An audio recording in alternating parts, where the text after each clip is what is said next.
जय श्री राम जय श्री श्याम, हरे के सहारे की जय, बाबा खाटू श्याम की जय, शीश के दानी की जय, लख दातार की जय। आप सभी लोगों को मेरी तरफ से जय श्री राम जय श्री श्याम। और आज मैं वीडियो में बताने वाली हूँ कि मुझे किसी ने पूछा था लाइव में कि श्याम बाबा का व्रत कैसे करें।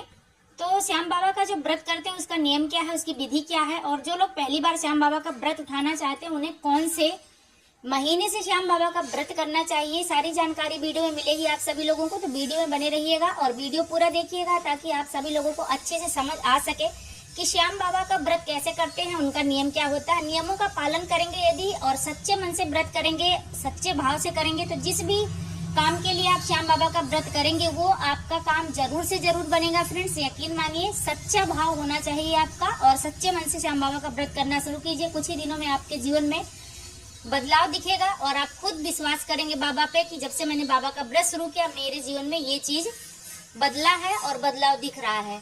और श्याम बाबा का व्रत हर किसी को करना चाहिए यदि वो किसी परेशानी से जूझ रहे हैं। तो ऐसा नहीं है कि आप लोग सोचते हैं कि मैं बाबा का व्रत कब से करूं कब से ना करूं, वही मैं सारी जानकारी आप लोगों को दूंगी कि आप लोगों को श्याम बाबा का व्रत कब से करना चाहिए। और व्रत का बहुत ज्यादा कोई नियम नहीं है, बहुत ज्यादा कोई कठिन नहीं है, बहुत ही सरल तरीके से आप श्याम बाबा का व्रत कर सकते हैं।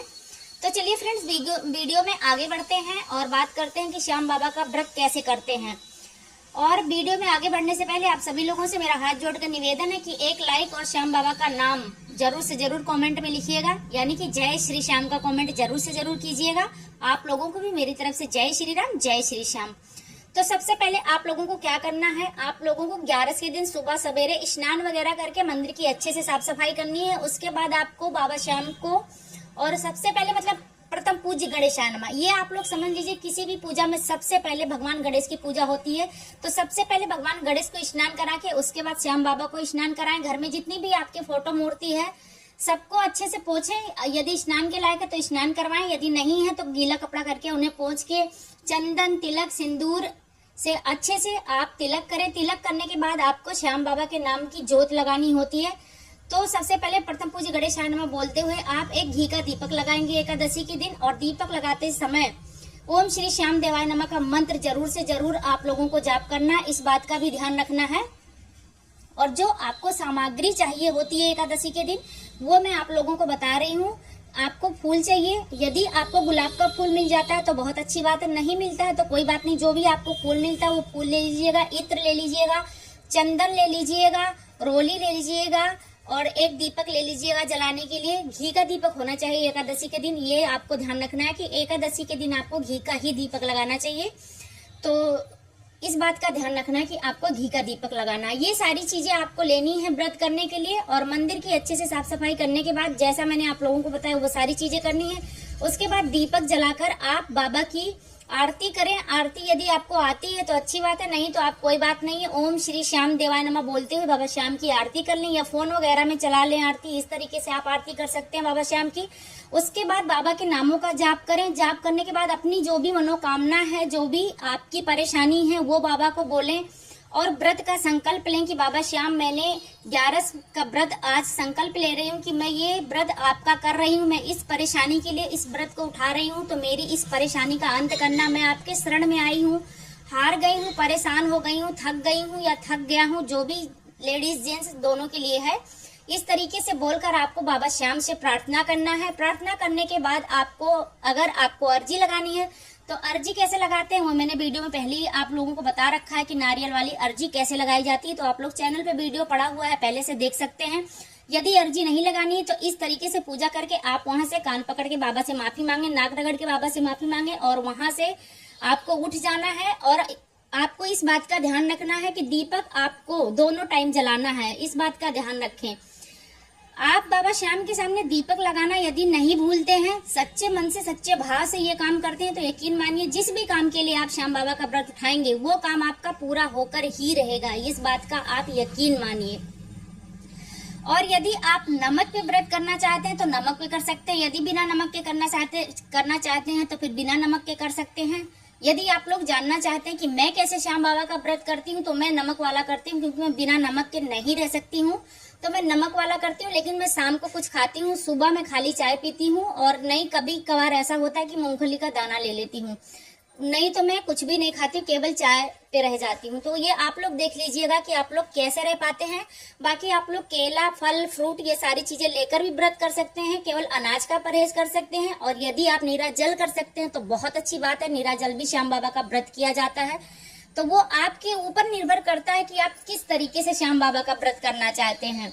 कोई एक टाइम कुछ फल ले लेता है, कोई दोनों टाइम फल लेता है, कोई एक टाइम आलू वगैरह नमकीन बना के खा लेता है, कोई नीरा जल करता है। तो ये आपके ऊपर निर्भर करता है कि आप कैसे करना चाहते हैं इस व्रत को। मैं तो यही करती हूँ, मैं मूंगफली का दाना लेती हूँ और चाय लेती हूँ। कभी कभी सुबह में मूंगफली का दाना लेती हूँ, नहीं तो मैं पूरे दिन खाली चाय पे रह जाती हूँ।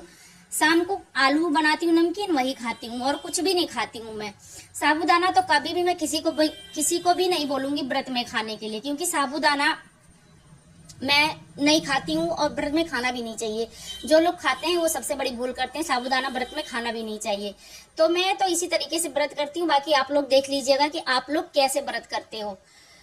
बाकी कोई ऐसा नहीं है कि कुछ अलग से श्याम बाबा का व्रत किया जाता है। जो लोग पूछते हैं कि श्याम बाबा का व्रत कैसे किया जाता है, जैसे एकादशी का व्रत किया जाता है वैसे ही श्याम बाबा का व्रत किया जाता है। इस बात का आप लोग ध्यान रखिए। अब मैं बता देती हूँ आप लोगों को कि जो लोग फर्स्ट टाइम श्याम बाबा का व्रत करना चाहते हैं वो लोग कब से करें। तो सबसे बढ़िया होता है देव उठनी एकादशी के दिन से श्याम बाबा का व्रत उठाएं तो बहुत अच्छा होता है। लेकिन यदि आपका मन बन गया है, आप बीच में से श्याम बाबा का व्रत उठाना चाहते हैं, तो आप शुक्ल पक्ष वाली एकादशी से श्याम बाबा का व्रत कर सकते हैं।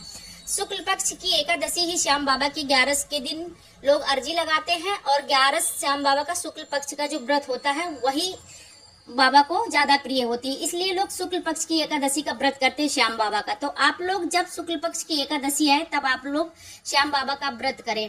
व्रत करने के बाद आपको क्या करना है कि आपका एकादशी का व्रत हो गया है, दूसरे दिन जब आपकी 11 खत्म हो गई, 12 आ गई है, तो 12 के दिन आप श्याम बाबा को खीर का, चूरमे का, या नहीं है तो आप दूध का भी भोग लगा सकते हैं। ऐसा कुछ भी नहीं है, आपकी जो सामर्थ हो आप उस तरीके से कर सकते हैं, आपकी जितनी सामर्थ हो। वरना आप बाबा के सामने हाथ जोड़कर सच्चे दिल से, सच्चे भाव से प्रार्थना करेंगे तो बाबा आपकी वो भी मनोकामना सुनेंगे और पूर्ण करेंगे। लेकिन जो थोड़ा सा नियम है वो मैं आप लोगों को बता रही हूँ कि खीर, चूरमा या फिर कच्चा दूध का भोग आप लोग अगले दिन लगाकर और बाबा की जोत जलाकर, जोत जरूर जलाइएगा 12 के दिन। ये भी ध्यान रखिएगा कि 12 के दिन भी बाबा की जोत जलाई जाती है। और उपले वाली जोत आप एकादशी के दिन भी ले सकते हो, और मतलब 11 को भी ले सकते हो और 12 को भी ले सकते हो। दोनों दिन आप जोत ले सकते हो। जिस दिन आपको टाइम मिले, जिस दिन आप फुर्सत में हो कि मैं बाबा के सामने शांति से ये काम कर सकता हूँ, उस दिन करें, चाहे 11 को करें चाहे 12 को करें। लेकिन एक बात का ध्यान रखें कि आपको 12 को जोत जरूर लेनी है सुबह के टाइम जब आप पूजा कर रहे हैं बाबा की। दोनों दिन का नियम का पालन करते हैं तभी पूरा फल प्राप्त होता है। तो इस चीज का आपको ध्यान रखना है। शुक्ल पक्ष वाली एकादशी से व्रत करना है, और व्रत का जो नियम है वो मैंने आप लोगों को बता दिया है। बाकी यदि मैं बोलते बोलते मेरे से बहुत सारी चीजें हो सकता है कुछ भूल जाती हूँ, क्योंकि एक साथ बोलने में हो जाता है, बातें दिमाग से निकल जाती हैं। तो आप लोग कमेंट करके पूछिएगा, मैं आप लोगों को रिप्लाई जरूर से जरूर दूंगी, और हर किसी को मैं रिप्लाई देती हूँ, ये भी आप लोगों ने देखा होगा। तो जो लोग पहली बार श्याम बाबा का व्रत करना चाहते हैं वो इस विधि विधान से श्याम बाबा का व्रत कर सकते हैं। अर्जी लगाना चाहते हैं अर्जी लगाइए, व्रत करना चाहते हैं तो व्रत कीजिए, नमक से करना चाहते हैं नमक से कीजिए, मीठा पे रहना चाहते हैं मीठा पे कीजिए, खाली फल खाना चाहते हैं फल पे। वो आपके ऊपर निर्भर करता है कि आप बाबा की व्रत कैसे करते हो। और कच्चे दूध का भोग लगाना बिल्कुल भी मत भूलिएगा, 11 को भी और 12 को भी, दोनों में आपको कच्चे दूध का भोग तुलसी दल डाल के जरूर से जरूर लगानी है। इस बात का बिल्कुल भी ध्यान रखिएगा, क्योंकि सबसे प्रिय भोग बाबा का कच्चा दूध है। क्योंकि मैं कन्हैया मित्तल जी को फॉलो करती हूँ, जो कन्हैया मित्तल जी बताते थे वही मैंने किया, और उसी चीज से मेरे जीवन में बदलाव आया है। तो वही चीजें मैं आप लोगों को बता रही हूँ कि कच्चे दूध का भोग लगाना बिल्कुल भी मत भूलिएगा। उम्मीद करती हूँ आप सभी लोगों को अच्छे से समझ आ गया होगा, क्योंकि वीडियो बहुत ज्यादा लंबा हो रहा है, और कोई चीज मैं भूल गई होंगी तो आप लोग पूछ लीजिएगा। जय श्री राम, जय श्री श्याम, हारे के सहारे की जय, बाबा खाटू श्याम की जय, शीश के दानी की जय, लख दातार की जय। आप सभी लोगों को